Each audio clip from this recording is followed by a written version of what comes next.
Afternoon, everyone. My name is Agung Zainal Muttakin from Indonesia. And I am his co-author, Muhammad Iqbal Qeis. You can call me Qeis. We are from Department of Design and Visual Communication, Universitas Indra Prasta PGRI, Jakarta, Indonesia. We would like to present our papers about typography and language because my friend here, Agung, is a typographer, while me, I'm not a typographer, I'm a visual linguist. So we are seeing how can a form, a letter as a form, convey meaning and messages.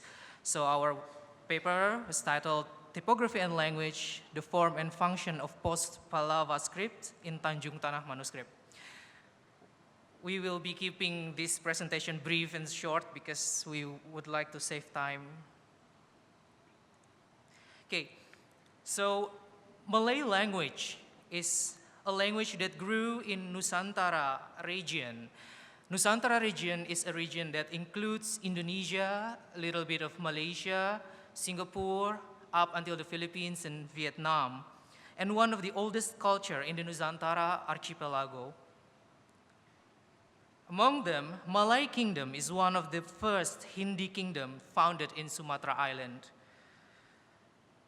The influence of Hinduism in the form of Sanskrit has become such an important foundation in Sumatran letter, which later on influenced many letters used in manuscripts in Nusantara area, especially around the pre-Islamic era. One of the oldest manuscripts containing the Malay language was Tanjung Tanah Manuscript. Later on was renamed as the Nitisarasa Muksaya based on the first words that is appearing in the last 2 pages of the manuscript. The scripts found in Tanjung Tanah Manuscript consist of 2 indigenous scripts. The first one is the Qeis script, which is one of the Post-Pallawa script, and the Inchung letter, a script derived from the Pallawa, which developed specifically in the Kerinci area in Sumatra. The first research regarding Tanjung Tanah Manuscript was done by Petrus Verhoeven in 1941, a language staff known as Talam Tebnar placed in Sumatra area by the Dutch colonial rule. According to Verhoeven and Purbacaraka, the Qeis script as one of the Post-Pallawa scripts, which was used in Tanjung Tanah Manuscript, was the origin of the old Java scripts that were developed from the Tamil Grantha script from Pradesh, India.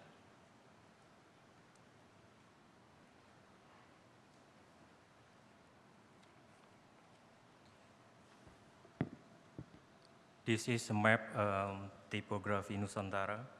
The root Nusantara manuscript originates from India. Indian script is Brahmi. The Brahmi script divided to North India, who then become Devanagari and Gujarati, and then South India, who then become with the Pallawa script. The Pallawa script divided 3 script, Khmer, Sumatra Kawi, and Javanese Kawi.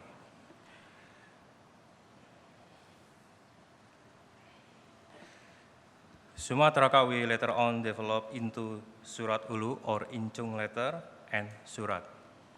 Written in Indonesian, collected by Karl Frederick Hall.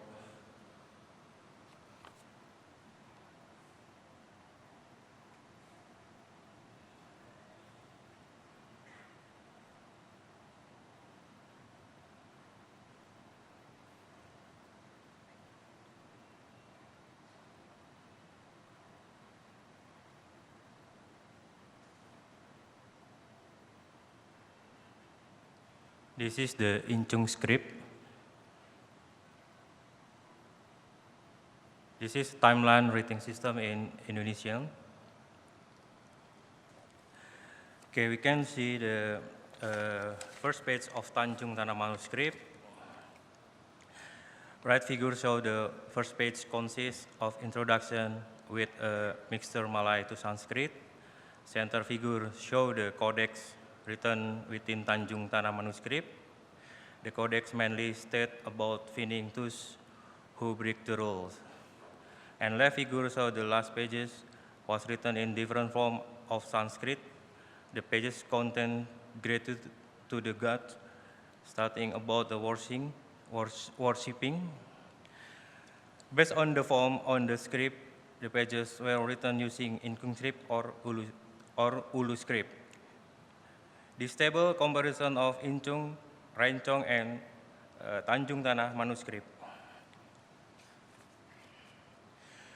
Inchung script found within Tanjung Tanah Manuscript can be viewed as the early version.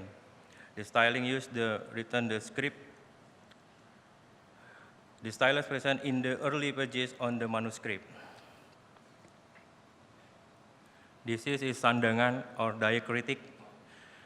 Text 1 and text 2 on the table.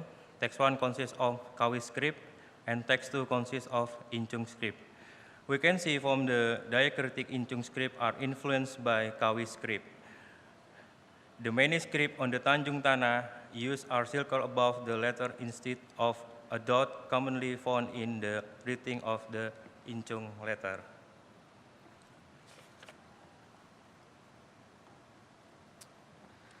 So the two scripts used in Tanjung Tanah Manuscript were written to convey a different message.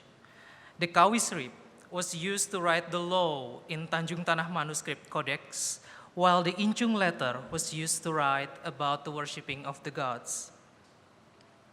This treatment shows that Malay civilization in pre-Islamic era has achieved a well-developed literacy culture, since they can opt to choose a different form of writings based on the function, which is the message they wanted to convey. The Qeis script, which has a curved and rounded form with a flat level of heights, conveys the nature of human-to-human relationship in the form of social contract. Now, we are all already know about Rousseau's social contract, but for those who doesn't know about social contract, basically, Rousseau stated that every man, which is unequal by nature because of their differences in strength and status, are made equal by legal rights. So the flat level of heights forms a sense of equality, which was shown by the letter having the same level of stroke, horizontally from left to right. Rousseau also stressed that every man has all rights to obtain what he needs, but has to respect what doesn't belong to him. The manuscript also embodies the idea of social contract, just as Rousseau stated, which can be seen from the finding written within the codex, which has taken other people's possession as the biggest find crime mentioned. The Inchung letter, which was written in the last 2 pages of the Tanjung Tanah Manuscript, has a sharp form and an oblique slanted to the right, formed various levels of heights. The stroke on the letter started from the bottom on the left to the top on the right, conveying the nature of human to God's relationship, where the inferior-superior state is absolute. The manuscript also embodies the idea of religion in its last 2 pages, stating about prostrating to gods, which is above everything.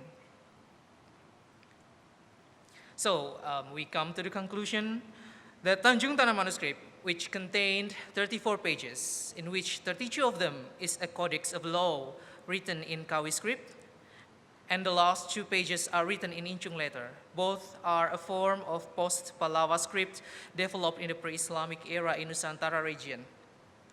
The usage of Qeis script and Inchung letter shows the form and function of Post-Pallawa scripts in Tanjung Tanah Manuscript as an artifact. This shows how the pre-Islamic Malay civilization viewed every man as an equal, being bound by legal rights, and also equal under the gods as an absolute ruler. Inchung letter that was used in the Tanjung Tanah Manuscript was not a common form, commonly found in many manuscripts, but rather it used the writing style akin to the earlier pages of the manuscript, which was written in Kawi. So in here lies how the designer or how the script writer incorporate the unity, the sense of unity, and the beauty from the first pages until the last. And thus, it is crucial to understand the form and function of the ancient script developed in Nusantara region, because nowadays, Indonesian people use the more common Latin script, and we are already forgetting about our own ancient script. And to unearth how the civilization embodies the culture in the form of writing system and the literacy culture. I think that's all. I hope our presentation is very interesting for you. Thank you and good afternoon.